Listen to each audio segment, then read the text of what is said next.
Climate change is one of the foremost issues facing society today. The most common idea for slowing its progress is the overhaul of the world's energy infrastructure.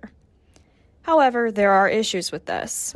For example, mining the toxic chemicals used to manufacture the batteries in electric cars, some say, is actually worse for the environment than simply driving a gas vehicle. And changing the way the world creates and uses energy is not likely to happen anytime soon, if at all in some instances. So, if human change isn't the answer, what is? Well, scientists think that resurrecting the woolly mammoth may actually be part of the answer. The woolly mammoth inhabited an area known as the Mammoth Steppe approximately 10,000 years ago, and it's thought that the decline of their species led to the loss of the ecosystem as a whole. Now, this ecosystem was located where the current Arctic tundra is. It used to be much larger. This was vital to climate change as the Mammoth Steppe was an efficient carbon absorber, and some argue that it played a major role in managing the Earth's climate.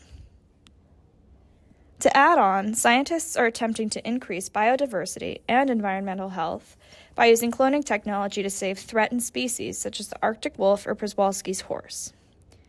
Now, you may be wondering, how does this work?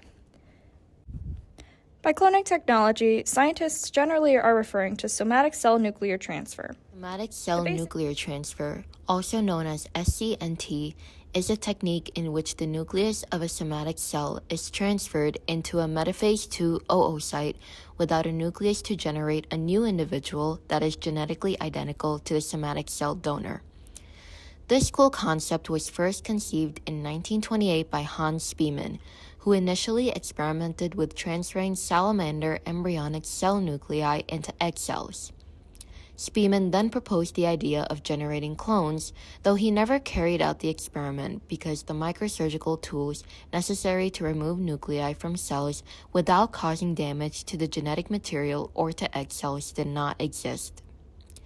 Later, in the 1950s, the technology for nuclear transfer became available, and researchers Robert Briggs and Thomas King successfully cloned tadpoles using nuclear transfer of frog blastula cells, becoming the first successful nuclear transfer. But how did they accomplish this? Well, the first well-known success story of SCNT was Dolly, a female Finnish Dorset sheep who was the first mammal cloned from an adult somatic cell. The scientists who created Dolly used a method called serum starvation. Serum starvation induces dormancy of cultured cells and arrests them at the cell cycle stage of G0, a stage when the cell is simply performing its function. A later study, however, was performed in which actively dividing bovine fibroblasts were used for nuclear transfer, and 4 calves were born from 28 embryos transferred to 11 recipients as a result. Conclusions were that because 56% of cycling cells were in G1 stage, it is likely that all cloned animals produced were from donor cells at G1 stage. All in all, cells at G1 stage, a phase in which a cell grows in preparation for mitosis, can produce live cloned animals, and that G0 induction is not essential. Another more current method for SCNT begins with the inactivation of genes during tissue differentiation, which can be completely reactivated by a process called nuclear reprogramming, where the differentiated nucleus is reverted back into its totipotent status. Now, it's theorized that the efficiency for nuclear transfer is relatively low, with only between 0 to 10% success rates because of this step, specifically the incomplete reprogramming of epigenetic signals. These epigenetic modifications are believed responsible for the derivation of various cell types with the same genetic makeup. So clearly, this is an important step. It's also thought that the levels of epigenetic modifications existing in donor cells may affect their reprogrammability following nuclear transfer. So basically, the somatic donor nucleus carries the specific epigenetic modifications of its tissue type, which must be erased during nuclear reprogramming. One way of doing this is treating donor cells with pharmacological agents to remove some epigenetic marks prior to nuclear transfer. This may improve the ability of the donor cells to be fully reprogrammed by the recipient chorioplast and improve SCNT success rates. Studies were conducted to this effect in which TSA and 5-AZA-DZ were used to reduce pre-existing epigenetic marks in donor cells. Before I move on, I would like to remind everyone that DNA methylation is a heritable modification of the chromatin that does not involve changes in gene sequences and is an example of such epigenetic marks. So the studies mentioned a moment ago were performed by treating donor cells with 5-AZA-DZ, and this reduced blastocyst formation of cloned embryos.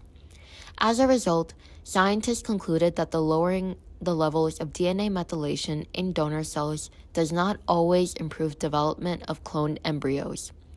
In fact, they thought that the prolonged treatment to a lower concentration may have caused severe hypomethylation and resulted in disrupted expression of essential genes important for embryo development. Donor cells were then treated with TSA, which significantly improved the development of cloned embryos. Lower concentration of TSA also improved development of cloned embryos. Higher concentrations causes chromatin breaks and apoptosis, and therefore TSA is only useful in low concentrations. Armed with this information, Sertoli cells, macrophages, and blood leukocytes have all now been successfully utilized for nuclear transfer. However, a clear consensus has not been reached as to the superior somatic cell type for nuclear transfer. This is due in part to the fact that different laboratories employ diverse procedures, and cell culture, nuclear transfer, and micromanipulation all require critical technical skills.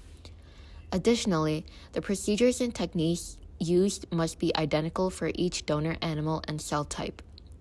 In another study to compare the competence of different cell types for reprogramming by cloning, animal variation was avoided by looking at the cloning competence of 3 cell types: ovarian cumulus, mammary epithelial, and skin fibroblast cells, all from the same donor cell. The ability of donor cells to be reprogrammed was assessed by the development of cloned embryos in vitro and by the birth of cloned calves following embryo transfer. No differences were detected in the cleavage rates of embryos from 3 different cell types. 4 calves were derived from cumulus cells, survived, and were healthy at nearly 4 years of age. Cloning from mammary epithelial cells led to the poorest in vitro development and no full-term survival, while the skin fibroblast cells cloned at an intermediate rate. In other words, it's not known that donor cell type can significantly affect embryo development in vitro, with cumulus cells proving to be the most effectively reprogrammed cells following nuclear transfer and resulting in the least number of abnormalities in cloned animals. Somatic cell cloning by nuclear transfer is a relatively new technology with many potential applications. However, at the current stage of development, the reprogramming of epigenetic inheritance by nuclear transfer is still incomplete. Further efforts and new paradigms are needed to perfect this technology and extend it to its fullest potential.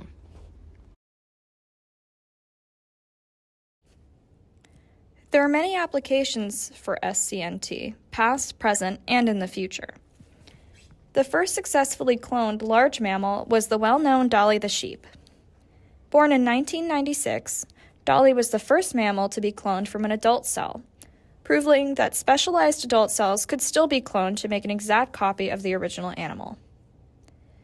Armed with this information, scientists have been able to repeat the triumph that was Dolly. In 2020, a cloned Przewalski's horse colt was born. The Przewalski's horse is known as the last true wild horse species and has been extinct in the wild for approximately 40 years. What's even more interesting about this colt is that he was born from DNA that was 40 years old. This DNA was from a stallion who had died in 1998, whose DNA had been cryopreserved since the 80s. The birth of Kurt further provided evidence of the hope that SCNT brings to threatened and endangered species globally, of which there are over 1,300 in the U.S. alone.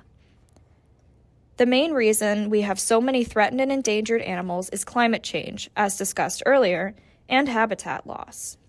The problem with losing species is the loss of biodiversity in the ecosystem.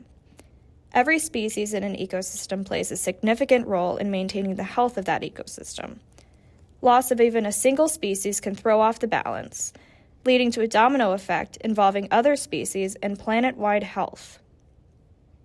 Cloning such species and individually reintroducing them offers hope to prevent this issue. Another such example is Maya, the cloned Arctic wolf. Maya was born very recently, on the 10th of June this year. Arctic wolves play a critical role in their ecosystem, the tundras of North America and Greenland.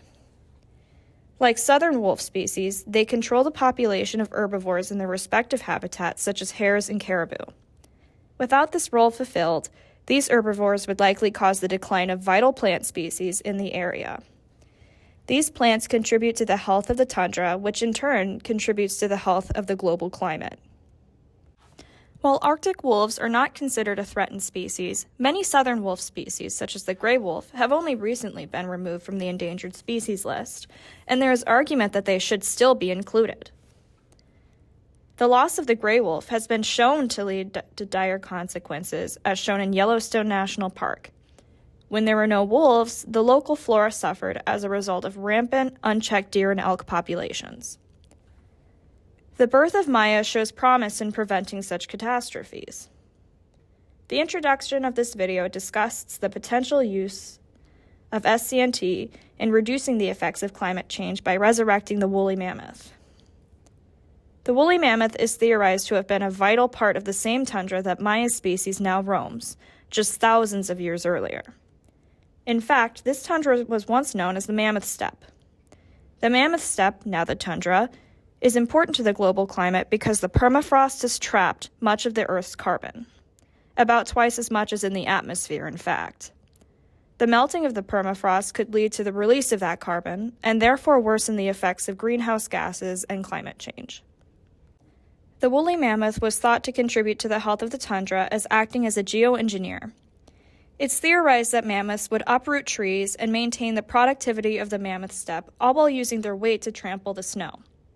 This would ensure that the permafrost is exposed to the cold Arctic winters and keep it frozen. After all, it's unlikely that the mammoth steppe disappearing with the mammoth was pure coincidence. Colossal Laboratories in Biosciences intends to use SCNT to reintroduce the woolly mammoth to the world using edited somatic cells from Asian elephants combined with woolly mammoth DNA. They would then perform an SCNT and implant the zygote into an African elephant parent. Now, because we're all responsible scientists, let's take a moment to consider some of the ethical downsides to SCNT. Any new technology comes with inherent risk. In the case of cloning, there are risks to both the cloned animal and the surrogate that cannot be ignored. Cloned animals can easily be susceptible to health issues, and the risks associated with the surrogacy of a cloned animal aren't minute. Generally, SCNT is a high rate of failure. In the event of a miscarriage, the surrogate animal would experience much pain or potentially die. These issues are applicable to the possibility of human cloning, too. An example of a potential issue with the genetic health of cloned animals is the death of Dolly the sheep. Dolly died at age 6, approximately half the normal lifespan of a domestic sheep. It was found that Dolly had shortened telomeres, which was consistent with the aging process of the 6-year-old sheep that she was genetically identical to. Because telomeres protect chromosomes from damage, it stands to reason that Dolly was at risk of more DNA damage at a significantly younger age. Thank you for joining us in this discussion of science fiction turned science fact. Our sources will be displayed shortly. Have a wonderful day.